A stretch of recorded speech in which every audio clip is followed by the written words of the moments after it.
Hello friends, welcome to my channel. स्वागत है आप सभी का मेरे चैनल में।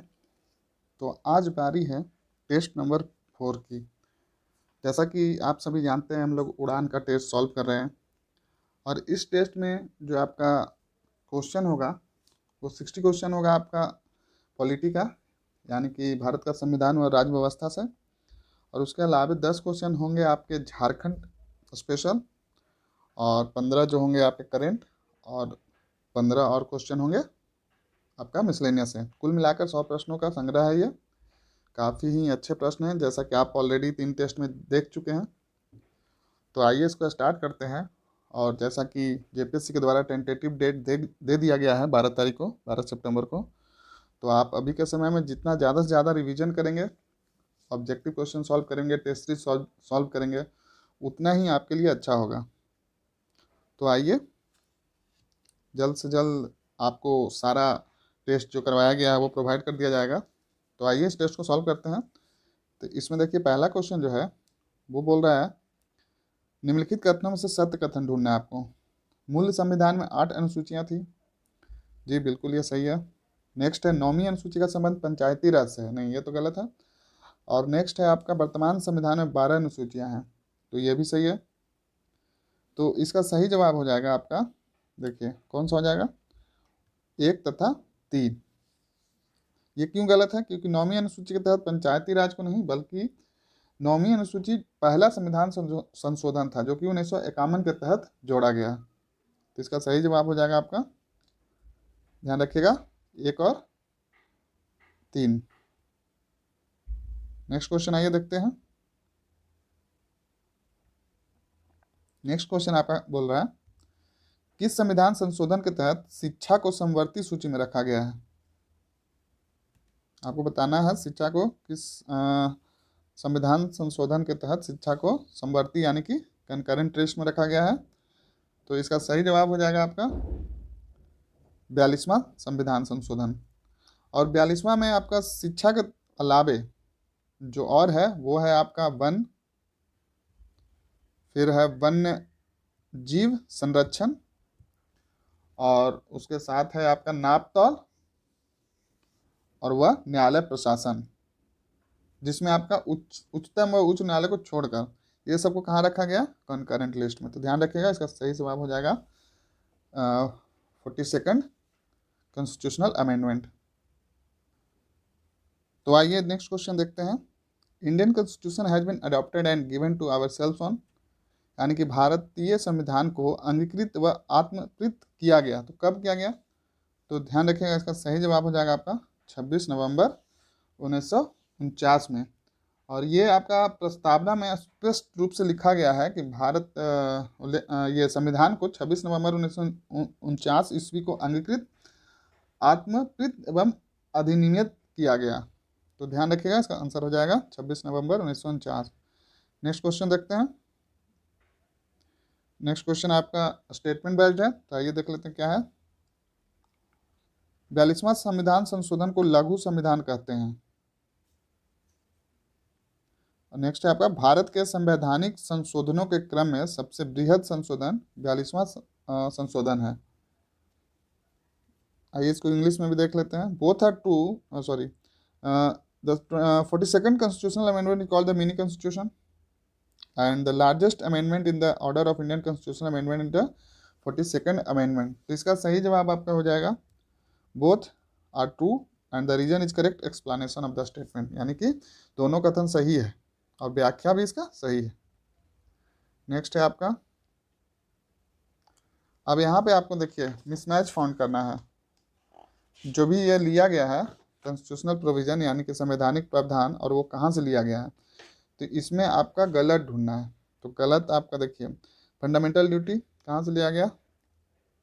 रसिया से, सही है। फंडामेंटल राइट अमेरिका से, सही है। रूल ऑफ लॉ कनाडा से। तो रूल ऑफ लॉ कनाडा से नहीं लेके बल्कि कहाँ से लिया गया? ध्यान रखिएगा, ये इंग्लैंड से लिया गया है। और नेक्स्ट है आपका प्रोसीजर इस्टेब्लिश बाय लॉ, तो ये आपका जापान से, ये सही है। तो इसका सही जवाब हो जाएगा आपका, विधि का शासन कनाडा नहीं बल्कि इंग्लैंड से लिया गया है। नेक्स्ट क्वेश्चन है, the soul of Indian constitution, ध्यान रखिएगा, इस क्वेश्चन को ध्यान से पढ़िएगा। The soul of Indian constitution, तो इसका सही जवाब हो जाएगा आपका प्रियम्बल। आप लोग को लग रहा है कि अनुच्छेद 32 होगा, बट अनुच्छेद 32 नहीं होगा, इसका सही जवाब होगा आपका प्रियम्बल। जब सोल एंड हार्ट पूछे तब वो आपका आर्टिकल 32 होगा। ध्यान रखिएगा इस क्वेश्चन को।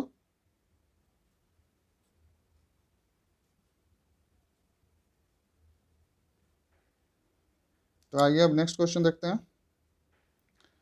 Chairman of Indian constitution committee of constituent assembly was, कौन थे चेयरमैन? संविधान सभा संघ संविधान समिति के अध्यक्ष थे, कौन थे? तो इसका सही जवाब हो जाएगा आपका जवाहरलाल नेहरू।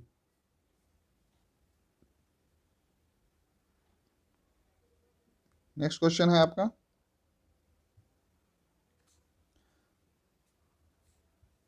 वर्तमान संविधान की 7वीं अनुसूची के अनुसार सही प्रविष्टियां है, यानी कि according to the 7th schedule of the present constitution the correct entries are. तो इसका सही जवाब हो जाएगा आपका यूनियन लिस्ट में 100 सही है, स्टेट लिस्ट में अभी के टाइम पे 66 नहीं, बल्कि ये उस समय 66 था, अभी आपका कितना है 61, ध्यान रखिएगा।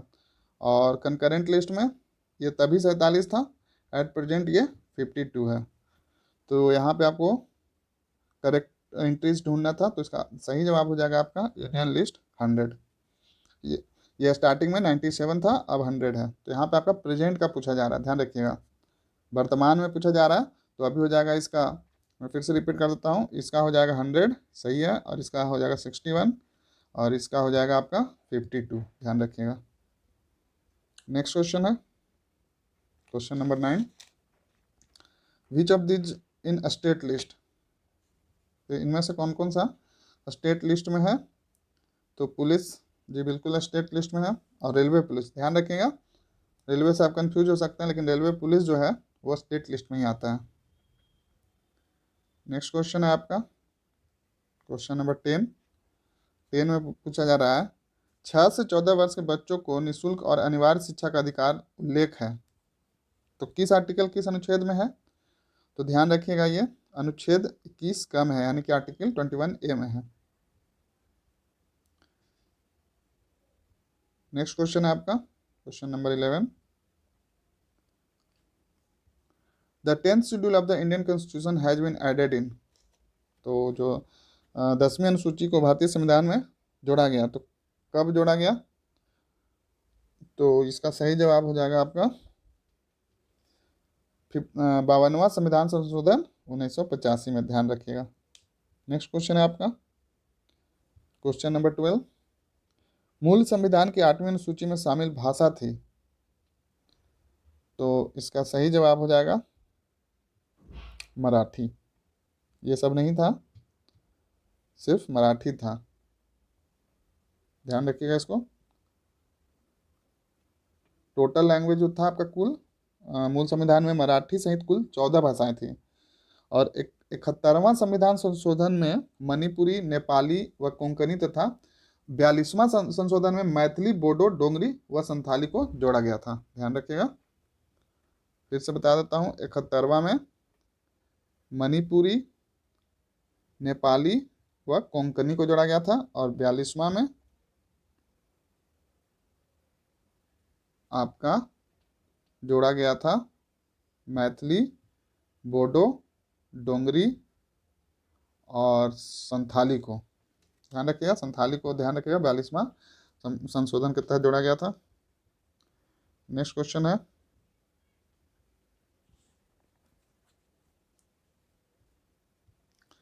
वेन कैन, स्पीकर को पदच्युत करने के संदर्भ में स्पीकर स्वयं कब अपने मताधिकार का प्रयोग कब कर सकता है? काफ़ी अच्छा क्वेश्चन है, ध्यान रखिएगा इसको। When we can speaker himself exercise his franchise in the context of dismissal of the speaker, तो इसका सही जवाब हो जाएगा आपका जब सदन चाहे किंतु सभी सदस्यों से पहले।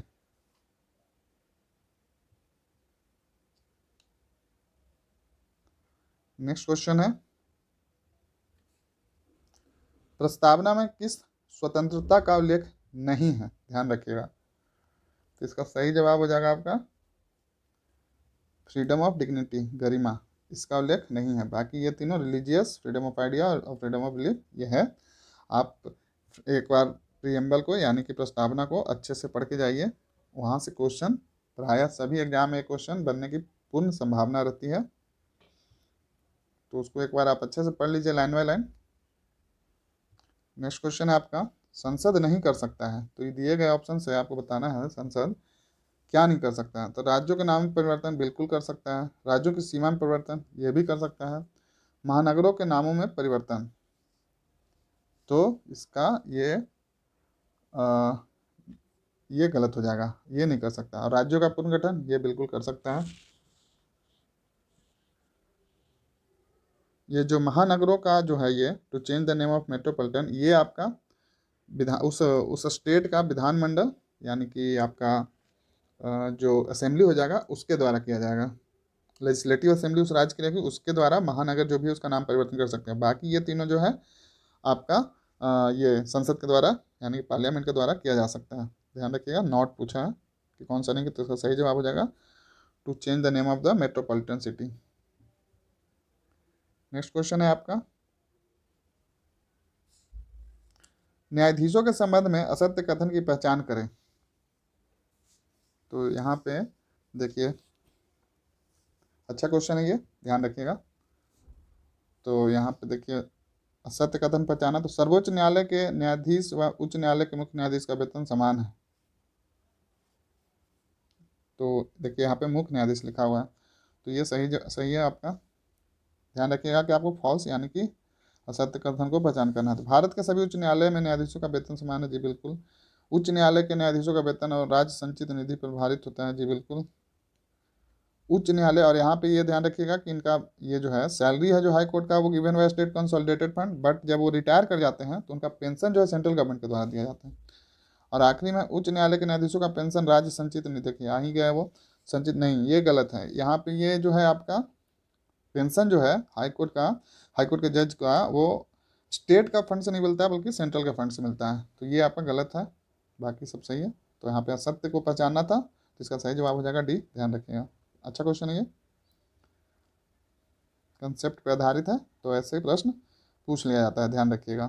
नेक्स्ट है, the chief of which of this house is not member of the same house. बोल रहा है निम्नलिखित में से किस सदन का प्रमुख उसका सदस्य नहीं होता है।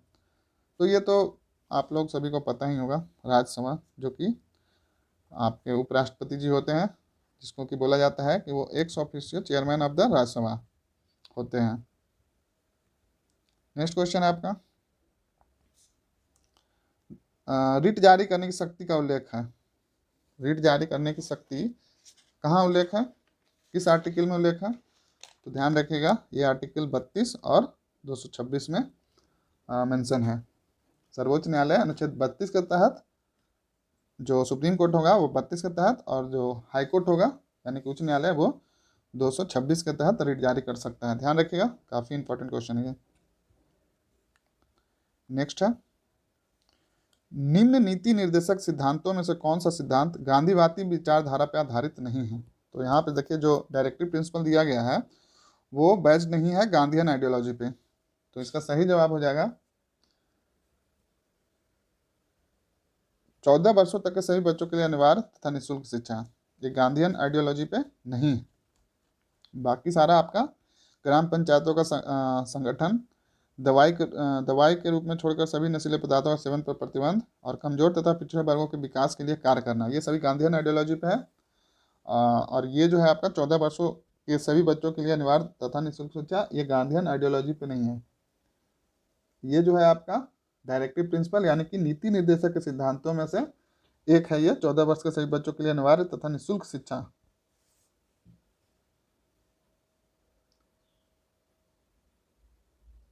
यह बल्कि एक बौद्धिक और उदारवादी विचारधारा पर आधारित है, ध्यान रखिएगा इसको।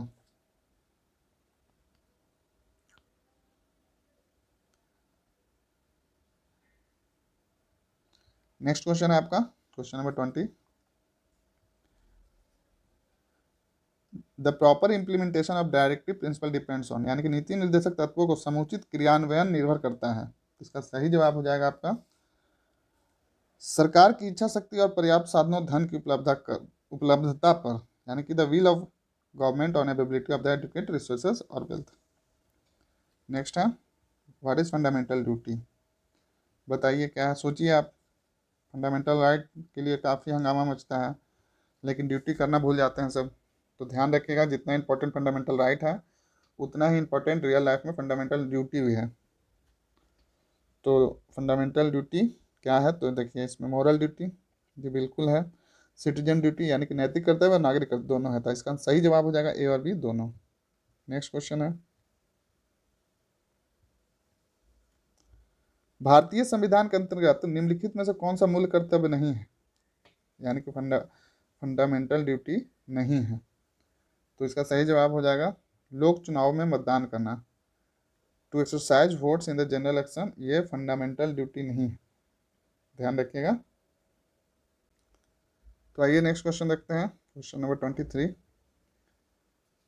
संविधान के किस अनुच्छेद के अंतर्गत राष्ट्रपति संघीय मंत्रिपरिषद की सलाह मानने के लिए बाध्य है, यानी कि under which article of Indian constitution is the president obliged to follow the advice of the federal council of minister. इसका सही जवाब हो जाएगा आपका आर्टिकल 24।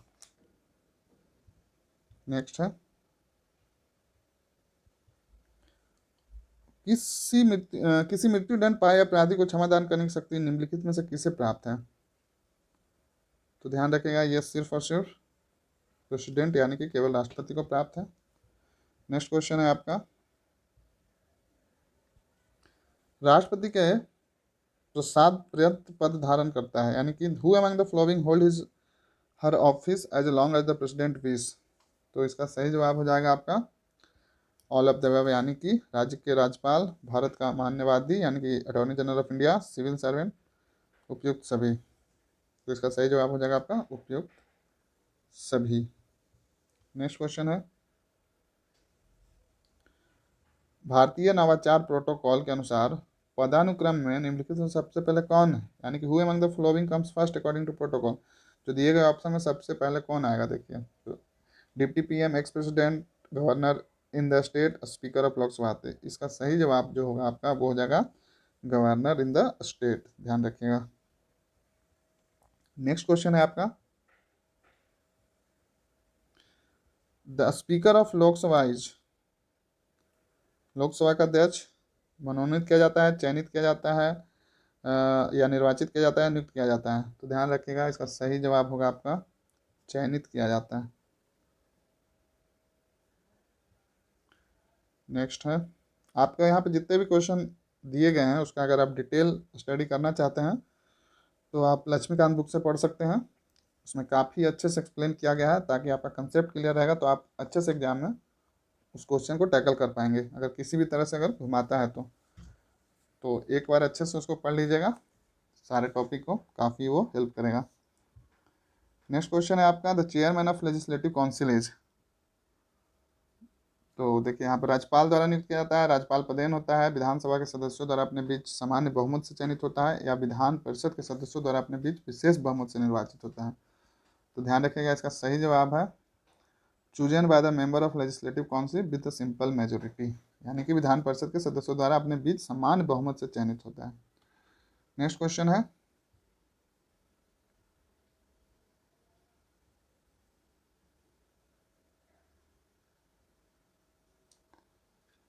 काफ़ी छोटा हो जा रहा है, मैं इसको चलिए हिंदी में ही सॉल्व कर लेते हैं इसको।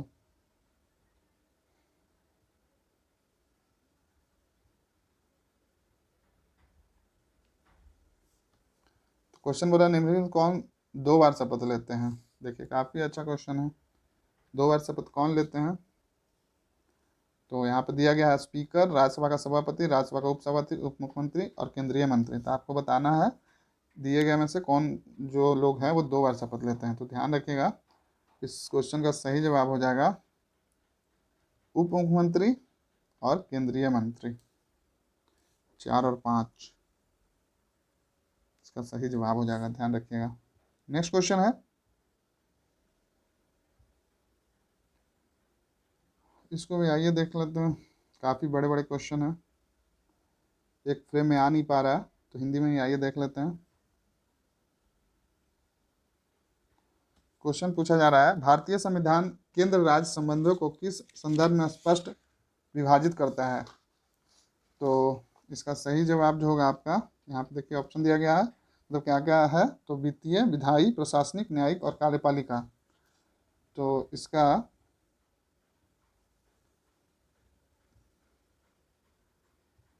जो सही जवाब हो जाएगा, इंग्लिश में देख सकते हैं इसको, इंग्लिश वालों एक बार आइए इसको इंग्लिश में देख लेते हैं।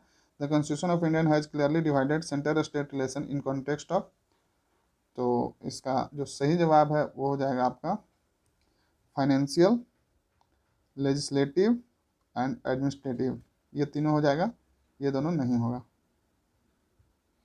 यानी कि वित्तीय, विधायी और प्रशासनिक, ध्यान रखिएगा। नेक्स्ट क्वेश्चन है आपका क्वेश्चन नंबर 31। पंचायत के संदर्भ में, पंचायती राज के संदर्भ में गलत युग्म है, मिसमैच आपको ढूंढना है। तो इसका सही जवाब जो हो जाएगा आपका वो हो जाएगा GVK Rao committee district level.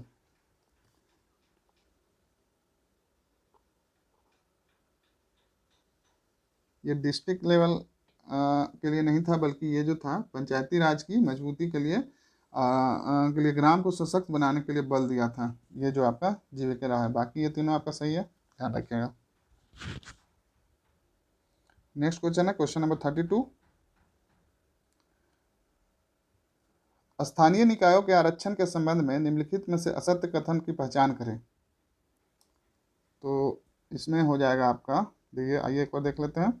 The reservation of ST/SC 33% in the age per the 73rd amendment, state government make positive amendment in the ST/SC reservation and the reservation of the proportional to the population in cycle sequence and the provision of the reservation of the chairman determine the government। तो यहाँ पे false जो हो जाएगा आपका वो ध्यान रखिएगा, ये हो जाएगा अध्यक्षों के आरक्षण का प्रावधान राज्यपाल द्वारा भी निर्धारित होता है।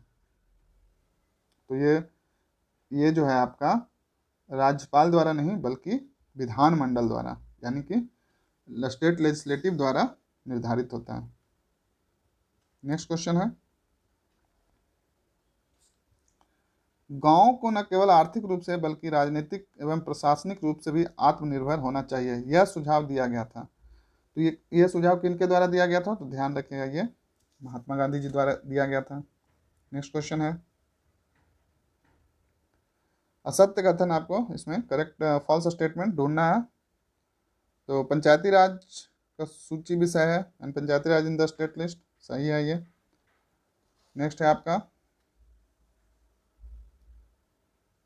पंचायती राज दिवस प्रतिवर्ष 24 अप्रैल को मनाया जाता है, ये भी सही है। संवैधानिक रूप से अधिनियमित पंचायती राज लागू करने वाला पहला राज्य मध्य प्रदेश है,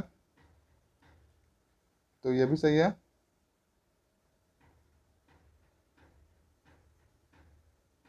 और तो यहाँ पे आपका उपयुक्त में से आंसर हो जाएगा कोई नहीं। देखिए यहाँ पे जो ये सी ऑप्शन है, ध्यान रखिएगा, दीजिए इस पे, संवैधानिक रूप से अधिनियमित, यानी कि Madhya Pradesh was the first to implement panchayati raj constitutionally. अगर नॉर्मल पूछा जाए आपसे कि पहला कौन सा है पंचायती राज को ऐच्छिक रूप से लागू करने वाला पहला राज्य जो है वो राजस्थान है। 2 अक्टूबर 1959 में ऐच्छिक रूप से जो लागू किया गया था वो आपका राजस्थान द्वारा किया गया था। लेकिन अगर आपसे पूछ लिया जाए कि संवैधानिक रूप से, यानी कि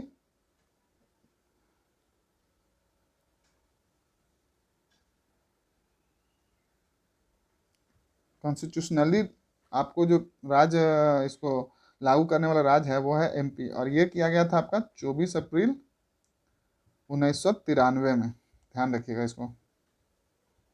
तो काफ़ी अच्छा क्वेश्चन है ये, जनरली सबको पता होता है कि पहला राज्य राजस्थान है, लेकिन अगर आपको कॉन्स्टिट्यूशनली पूछ लिया जाए तो ध्यान रखिएगा वो मध्य प्रदेश है। नेक्स्ट क्वेश्चन है, सर्वोच्च स्थानीय निकाय कहा जाता है, यानी which of the top level local body. इसका सही जवाब हो जाएगा आपका नगर निगम। नेक्स्ट क्वेश्चन है, जिला योजना समिति का उल्लेख है, यानी district planning committee mention in the article, किस आर्टिकल में है? तो इसका सही जवाब हो जाएगा आपका अनुच्छेद 243 जेड डी। नेक्स्ट क्वेश्चन है टेन्योर ऑफ पंचायत, यानी पंचायत का कार्यकाल होता है, तो ये जो होता है आपका प्रथम अधिवेशन की तिथि से 5 वर्ष तक। नेक्स्ट क्वेश्चन है आपका 74वां संविधान संशोधन अधिनियम के तहत नगर की कितनी आबादी होने पर वार्ड समितियों का निर्माण किया जाता है। काफी अच्छा क्वेश्चन है, ध्यान रखिएगा। वार्ड समिति निर्माण करने के लिए कितना आबादी होना आवश्यक है, तो ध्यान रखिएगा इसका सही जवाब हो जाएगा 3 लाख से अधिक। नेक्स्ट क्वेश्चन है आपका 73वां संविधान संशोधन में प्रस्तावित नहीं है, क्या नहीं है, तो इसका सही जवाब हो जाएगा अनुसूचित जाति एवं जनजातियों को न्यूनतम आरक्षण 50% तक। ये 50% नहीं बल्कि आपका कितना है, ध्यान रखिएगा 33% का प्रावधान है। और जनरल रूप से 33% है, बट कुछ कुछ राज्यों में, जो कि झारखंड सहित कुछ राज्यों में ये जो है 50% आरक्षण दिया गया है, लेकिन जनरल रूप से अगर देखा जाए तो 33% है, ध्यान रखिएगा। नेक्स्ट है झारखंड में त्रिस्तरीय पंचायतों का कार्यकाल समाप्त हुआ या होगा।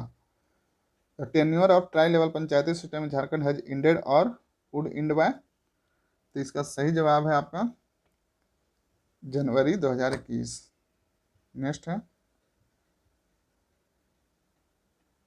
देखिए आपका पवेट का क्वेश्चन आ गया। द प्रोपोनेंट ऑफ, ये आपका पवेट का टर्म है, प्रिंसिपल इज, तो किसका है देखिए, तो ये जो दिया गया है पोस्टोकॉर्ब प्रिंसिपल, वो दिया गया है किसके द्वारा,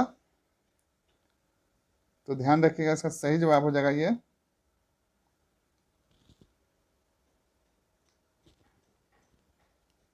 हेनरी फॉयल के द्वारा दिया गया है।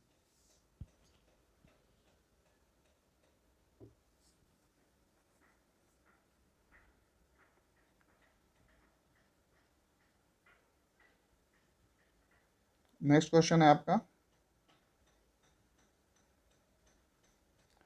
इंडस्ट्री एंड मैनेजमेंट लेखक हैं, writer of industry and management, तो इसका सही जवाब जो है आपका, इसका सही जवाब है आपका हेनरी फॉयल। नेक्स्ट क्वेश्चन है लोक प्रशासन का उद्देश्य सार्वजनिक नीति को पूरा करना या क्रियान्वित करना है। लोक प्रशासन की यह परिभाषा दी गई है, उसका ये इंग्लिश में भी देख लेते हैं। The objective of public administrator to carry out and implement public policy, the definition of public administration is given by, तो किसके द्वारा दिया गया, तो ध्यान रखिएगा ये दिया गया है LD वाइट जी के द्वारा। नेक्स्ट क्वेश्चन है आपका question number 44 identify the true statement, सत्य कथन की पहचान करें, तो यहाँ पे जो सत्य कथन है वो हो जाएगा आपका, देखिए good governance day is celebrated on 25 December every day, सुशासन दिवस प्रतिवर्ष 25 दिसंबर को मनाया जाता है, सही है ये। और सुशासन दिवस अटल बिहारी वाजपेयी की पुण्यतिथि से संबंधित है, तो यहाँ पे ये भी सही है, सुशासन दिवस अटल बिहारी वाजपेयी की पुण्यतिथि से संबंधित है, तो आंसर हो जाएगा आपका यहाँ उपयुक्त दोनों। नेक्स्ट क्वेश्चन है आपका क्वेश्चन नंबर 45 इनमें से कौन सी एक लोक प्रशासन की विशेषता नहीं है, तो ध्यान रखेगा रेड टेपिज्म यानी कि लाल फीताशाही लोक प्रशासन की विशेषता नहीं है। अब देखिए नेक्स्ट क्वेश्चन है आपका, इसमें आपका सी का मतलब बताना है, सॉरी एस का मतलब बताना है। फोर्टस्कॉर्प सिद्धांत में एस का अर्थ है, तो एस का अर्थ जो है वो हो जाएगा आपका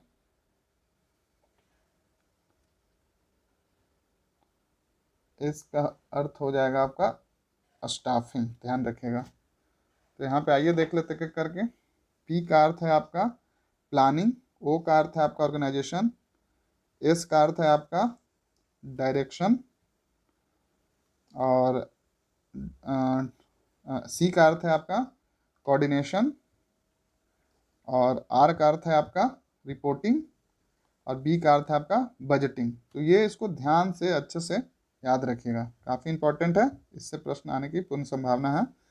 मैं फिर से एक बार अच्छे से इसको रिपीट कर देता हूँ। पी का अर्थ है, ध्यान रखिएगा, प्लानिंग, लगे तो आप इसको नोट डाउन कर सकते हैं। ओ का अर्थ है आपका ऑर्गेनाइजेशन, ऑर्गेनाइजेशन। एस का अर्थ है आपका स्टाफिंग, और डी का अर्थ है डायरेक्शन, डायरेक्शन। सी का अर्थ है आपका कोऑर्डिनेशन,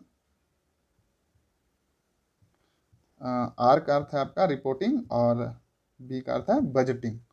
हिंदी में एक बार देख लेते हैं। प्लानिंग मतलब हो गया आपका योजना बनाना, ऑर्गेनाइजेशन मतलब हो गया संगठन बनाना, और स्टाफिंग मतलब होता है कर्मचारी रखना, और डायरेक्शन निर्देशित करना, और कोऑर्डिनेशन मतलब समन्वय करना, और ओ मतलब हो गया आपका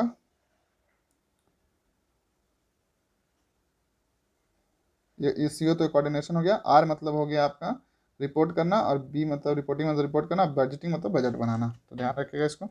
नेक्स्ट क्वेश्चन है आपका, बहुत जल्द आपको जो भी इम्पोर्टेंट क्वेश्चन है पवर्ड का यानी कि लोक प्रशासन का, वो बहुत जल्द मैं कोशिश करूंगा हिंदी और इंग्लिश, क्योंकि वो कीवर्ड थोड़ा सा इसका ट्विस्टेड है, तो मैं दोनों हिंदी और इंग्लिश में दोनों में ऑब्जेक्टिव के तौर पे इसको आपके जल्द बहुत जल्द आपके लिए लेकर आऊँगा, थोड़ा समय दीजिए। नेक्स्ट क्वेश्चन आइए देख लेते हैं। लोक प्रशासन राष्ट्रीय, प्रांतीय और स्थानीय स्तर पर प्रशासन की कार्यपालकीय शाखाओं की गतिविधियां हैं। यह परिभाषा किसकी है? तो ये इसका सही जवाब हो जाएगा आपका हर्बर्ट साइमन, ध्यान रखिएगा। नेक्स्ट क्वेश्चन है आपका, who has given POCC principle in public administration? लोक प्रशासन में पॉक का सिद्धांत किसने दिया? तो इसका सही जवाब हो जाएगा आपका हेनरी फ्याल। इसमें आइए इसका देख लेते हैं। पी का अर्थ हो जाएगा आपका प्लानिंग, ओ का ऑर्गेनाइजेशन, सी का कोऑर्डिनेशन, पहला सी का कोऑर्डिनेशन, दूसरा सी का आपका हो जाएगा कंट्रोलिंग, एंड लास्ट सी का हो जाएगा आपका कमांड, ध्यान रखिएगा। नेक्स्ट क्वेश्चन है, who has retain principal of public administration book? किसके द्वारा लिखा गया था principal of public administration book? तो ध्यान रखिएगा, इसका सही जवाब हो जाएगा आपका WF विलोबी। नेक्स्ट क्वेश्चन है, देखिए इसका एक्सप्लेनेशन यहीं पे है। Principle of public book written by WF Willoughby, question में ही आंसर आ गया। नेक्स्ट है, लोक प्रशासन के शास्त्रीय सिद्धांत के समर्थक हैं? इसका सही जवाब हो जाएगा आपका उपयुक्त, सही, ऑल ऑफ द अबव। यानी कि जितने लोग हैं यहाँ पे हेनरी फ्योल, लूथर गुलिक और लिंडन उलवरिक, ये सभी लोग प्रशासन के शास्त्रीय सिद्धांत के समर्थक हैं। नेक्स्ट क्वेश्चन है, शक्ति कभी भ्रष्ट नहीं करती, बल्कि जब जब यह अज्ञानियों में समा जाती है तब भ्रष्ट होने की संभावना बढ़ जाती है। यह कथन किसका है? काफी इंपॉर्टेंट क्वेश्चन है, ध्यान रखिएगा। तो इसका सही जवाब होगा आपका बर्नार्ड शॉ। जब गलत हाथों में शक्ति चली जाती है तो उसका दुरुपयोग होने की संभावना बढ़ जाती है। नेक्स्ट क्वेश्चन है आपका 52 नंबर, भारत में सुशासन की व्यवस्थीकरण से संबंधित प्रयास है, यानी कि the effort of organize good governance in India is. तो इसका सही जवाब जो हो जाएगा आपका वो हो जाएगा ऑल ऑफ द अबव, यानी कुछ सही। 73वां संविधान संशोधन 1992, 74वां संविधान संशोधन 1992, और सूचना का अधिकार राइट टू इंफॉर्मेशन एक्ट। ध्यान रखिएगा, इसमें RTI में कुछ अमेंडमेंट अभी हुए हैं रिसेंट में। अगर मुझे टाइम मिला तो मैं इसके लिए अलग से सेपरेट वीडियो बना दूंगा, नहीं तो आप इसको पढ़ के जाइएगा। जो भी अभी जितने भी जैसे डिजास्टर मैनेजमेंट हो गया, फिर आपका ये RTI हो गया, ये सब जितने भी रिसेंट में अमेंडमेंट हुए हैं उसको आप एक बार देख लीजिएगा अच्छे से। मैं कोशिश करूंगा कि रिसेंट में जितने अमेंडमेंट हुए हैं उससे अगर मुझे एक साथ उसका कलेक्शन मिल जाता है तो आपके सामने उसका एक सेपरेट वीडियो बना दूंगा। नेक्स्ट क्वेश्चन है, e governance model is. E governance model क्या है, तो ध्यान रखिएगा, इसका सही जवाब हो जाएगा आपका 6C मॉडल है ये। तो 6C मॉडल क्या है, तो इसमें होता है, देखिए 6C, इसमें 6C model, e governance model में 6 एलिमेंट इंक्लूड होते हैं, मतलब 6 तत्व। तो जिसमें एक होता है कंटेंट, फिर होता है, आइए आपको मैं इसको लिखवा देता हूँ, कंटेंट यानी कि विषय वस्तु, फिर आपका होता है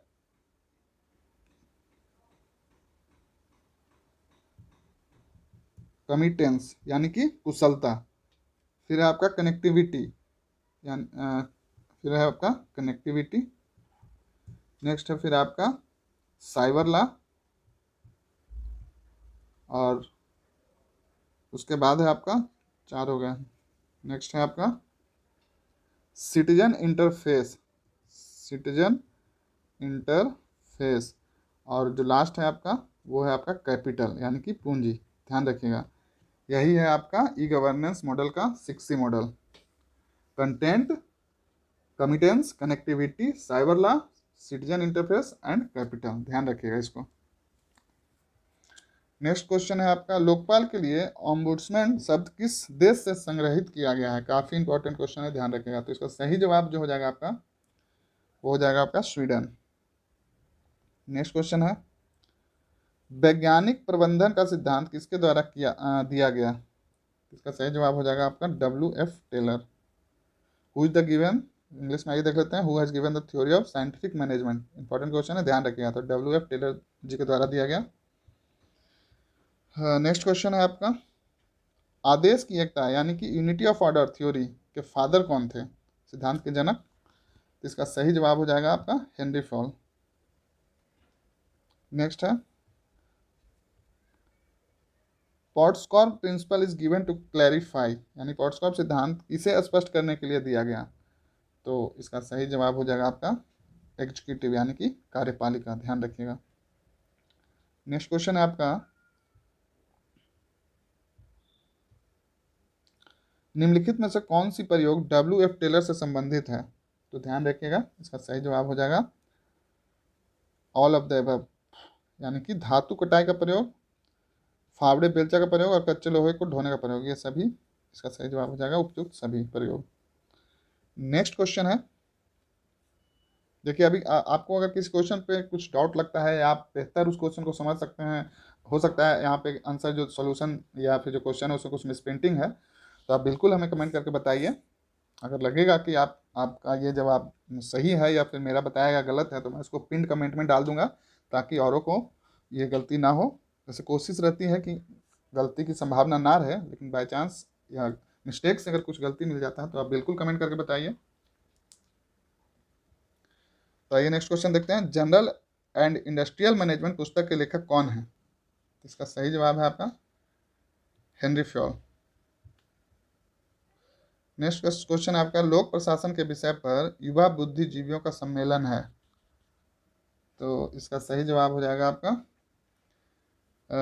मीनोब्रुक सम्मेलन। ध्यान रखिएगा, ये पवेट का क्वेश्चन है, यानी लोक प्रशासन का।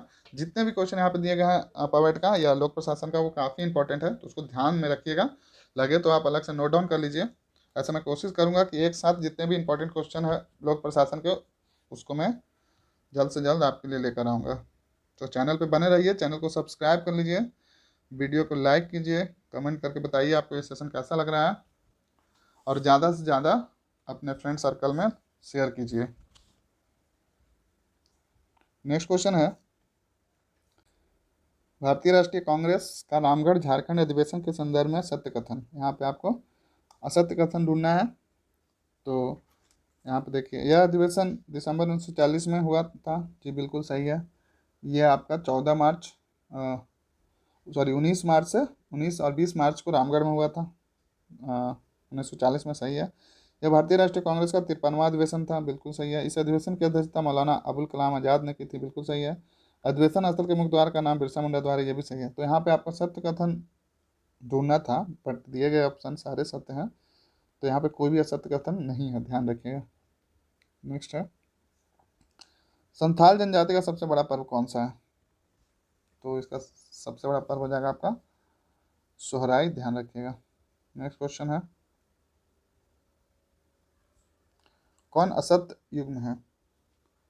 तो इसका सही जवाब हो जाएगा मिर्चैया वाटरफॉल, बोकारो में नहीं बल्कि ये लातेहार में है, ध्यान रखिएगा। बाकी ये मसानजोर डैम दुमका सही है, महुआ महुआ डांड अभयारण्य लातेहार ये भी सही है, और महादेवशाला मंदिर ये भी सही है। नेक्स्ट क्वेश्चन है आपका, कथन आइए देख लेते हैं। संथाल विद्रोह को खूनी विद्रोह की संज्ञा दी जाती है। जी बिल्कुल सही है। संथाल विद्रोह में व्यापक नरसंहार हुआ। जी ये दोनों सही है, तो ध्यान रखिएगा, तो सही जवाब है दोनों सही है, और कारण कथन की सही व्याख्या करता है। नेक्स्ट क्वेश्चन है,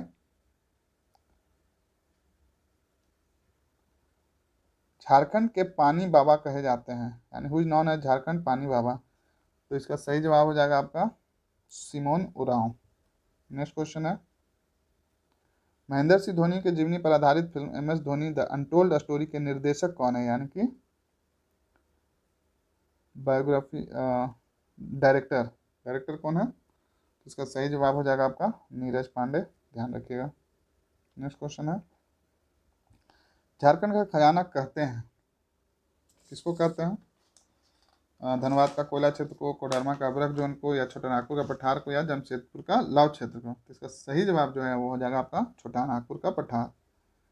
नेक्स्ट क्वेश्चन है आपका, झारखंड के वर्तमान हेमंत मंत्रिमंडल में डायरेक्ट की उपाधि धारण करने वाले एकमात्र मंत्री हैं, डॉक्टरेट की उपाधि धारण करने वाले एकमात्र मंत्री हैं, तो कौन है वो? ध्यान रखिएगा, सही जवाब हो जाएगा रामेश्वर उरांव।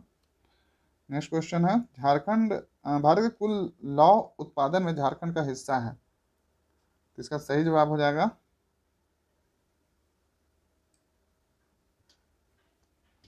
कुल लौ उत्पादन में झारखंड का हिस्सा है 60%।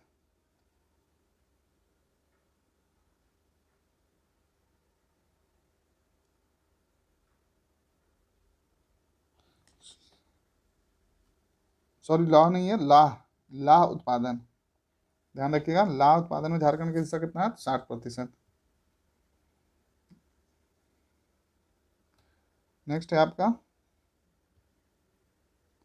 झारखंड में निम्नलिखित जनजातियों पर विचार करें, उरांव, मुंडा, हो, खरवार, जनगणना के अनुसार बढ़ते क्रम यानी कि असेंडिंग ऑर्डर में लगा है।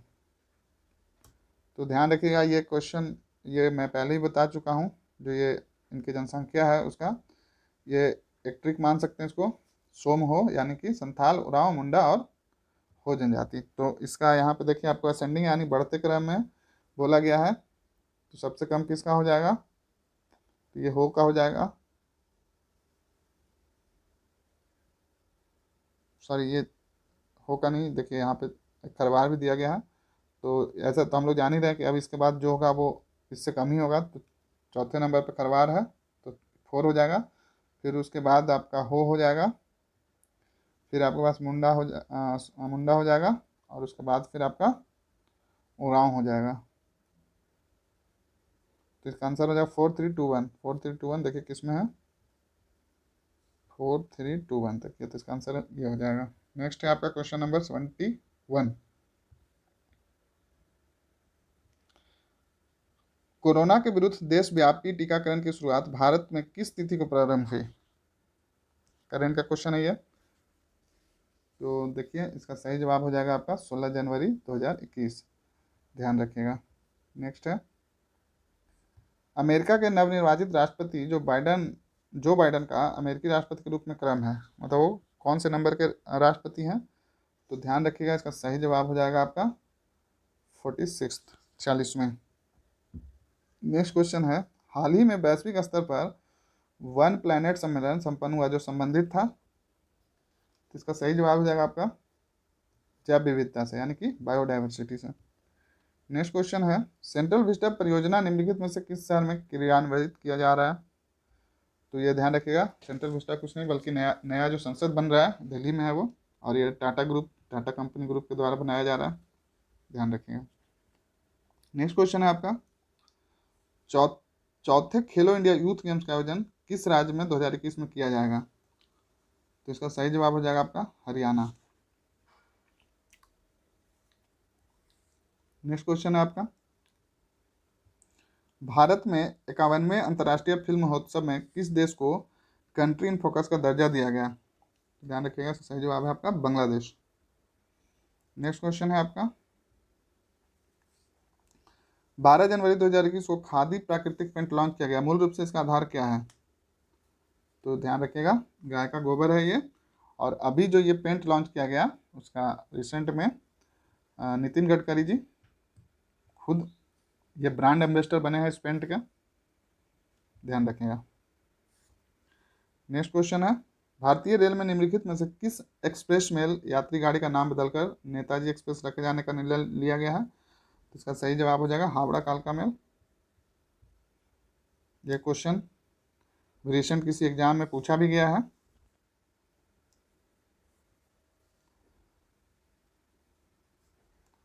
नेक्स्ट क्वेश्चन, जनवरी 2021 में जारी किस संगठन के आंकड़ों में बताया गया कि कोरोना महामारी के बाद भारतीय अर्थव्यवस्था में सर्वोच्च वृद्धि होगी?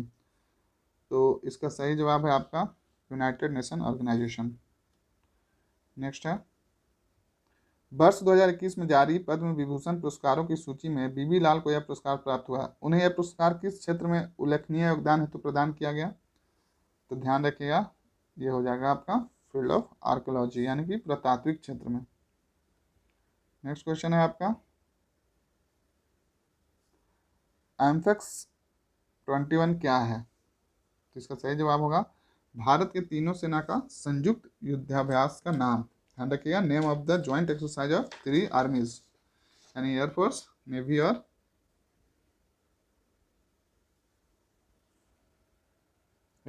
और आर्मी, है तीनों का ज्वाइंट एक्सरसाइज है, उसका नाम है एम्फेक्स 21। ध्यान रखिएगा। नेक्स्ट क्वेश्चन है, हाल ही में चर्चित अनफिनिश्ड एमेम्योर किसकी आत्मकथा है? तो यह है प्रियंका चोपड़ा का, ध्यान रखिएगा। नेक्स्ट क्वेश्चन है, यदि भारतीय मूल की पहली अमेरिकी उपराष्ट्रपति कमला देवी हैरिस का संबंध भारत के किस राज्य से है? तो इसका सही जवाब हो जाएगा आपका तमिलनाडु, ध्यान रखिएगा। नेक्स्ट क्वेश्चन है, हाल ही में नेताजी सुभाष चंद्र बोस की कौन सी जयंती मनाई गई? इंपॉर्टेंट क्वेश्चन है, ध्यान रखिएगा। इसका सही जवाब हो जाएगा 125वीं। नेक्स्ट क्वेश्चन है, ट्रांसपेरेंसी इंटरनेशनल रिपोर्ट 2020 के अनुसार जारी रिपोर्ट में विश्व का सबसे कम भ्रष्टाचार वाला देश की सूची में किस देश का नाम है? रिपोर्ट जारी आपका ये जो जनवरी में हुआ था, तो इसका सही जवाब है न्यूजीलैंड। नेक्स्ट क्वेश्चन है आपका,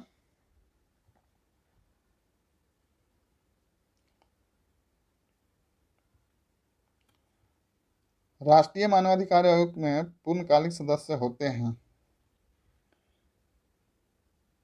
तो यहाँ पे आइए देख लेते हैं। उच्च न्यायालय के सेवानिवृत्त मुख्य न्यायाधीश, तो ये सही है। राष्ट्रीय अनुसूचित जाति आयोग के अध्यक्ष, नहीं ये सही नहीं है।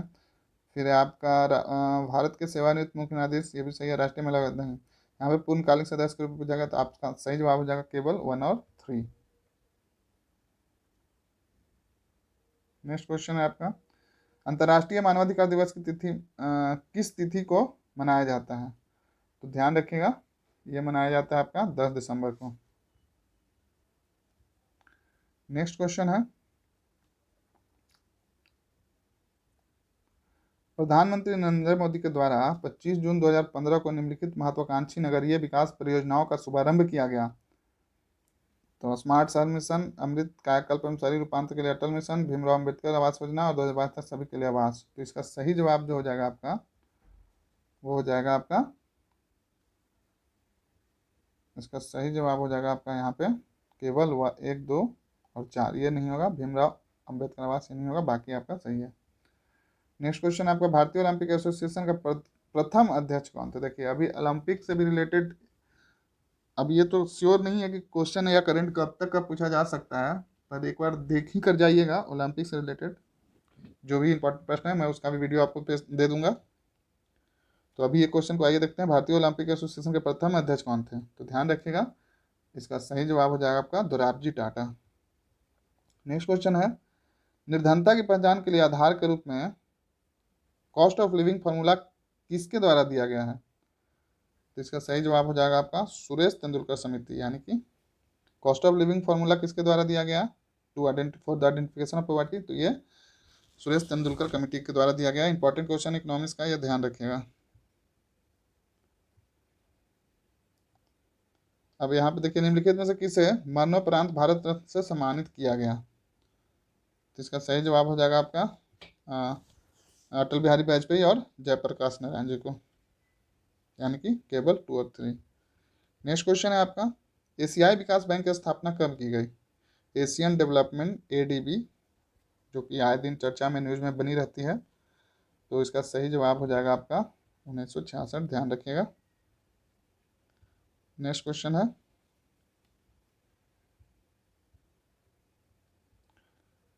पोलो, बास्केटबॉल और वॉलीबॉल में के एक पक्ष में खिलाड़ियों की संख्या क्रमशः है, तो इसका सही जवाब हो जाएगा आपका 4, 5, 6, यानी कि पोलो में 4, बास्केटबॉल में 5 और वॉलीबॉल में 6, ध्यान रखिएगा। नेक्स्ट है, ज्ञानपीठ पुरस्कार के संदर्भ में सही कथन है, तो इसका सही जवाब जो हो जाएगा वो है प्रथम ज्ञानपीठ पुरस्कार जी शंकर कुरूप को दिया गया था, बिल्कुल सही है। हिंदी के क्षेत्र में प्रथम ज्ञानपीठ पुरस्कार सुमित्रा नंदन पंत को दिया गया था, यह भी सही। इनका सही जवाब हो जाएगा आपका उपयुक्त, सही कथन ढूंढना था तो दोनों हो जाएगा।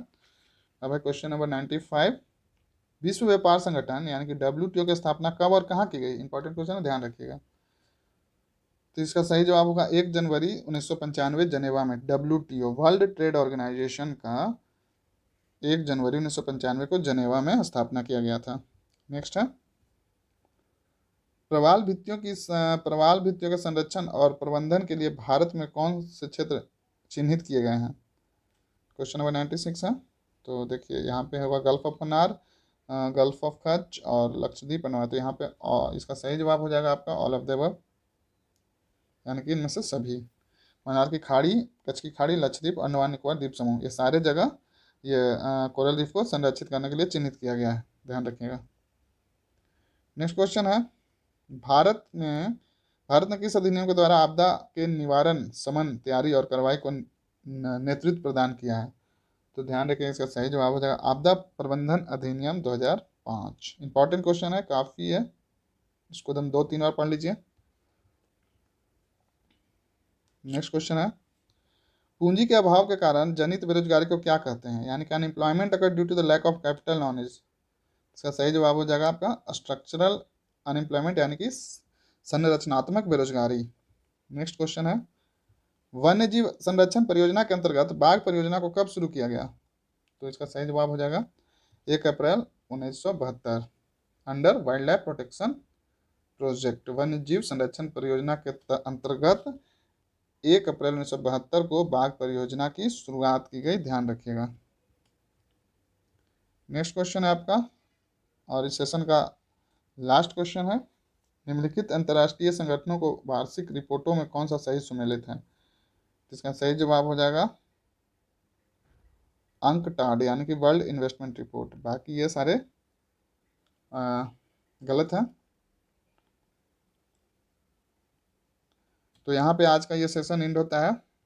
आप बताइए आपको ये सेशन कैसा लगा, और अपना आप रिक्वायरमेंट बताइए, अभी आपके किस टॉपिक पे चाहिए। 1-2 रिक्वायरमेंट मुझे मिल चुका है, जिसमें ये पवर्ड यानी कि लोक प्रशासन, और प्लस जो योजना है झारखंड का, उस पर भी आप ही में से किन्हीं ने बोला है योजना का वीडियो बनाने के लिए, तो वो दोनों वीडियो, और इसके अलावे आपको लगता है कुछ और भी इम्पोर्टेंट है जो यहाँ पे छूट रहा है या आपको उसकी आवश्यकता है, तो बिल्कुल कमेंट करके बताइए, आपको वो सेशन जल्द से जल्द आपको प्रोवाइड किया जाएगा।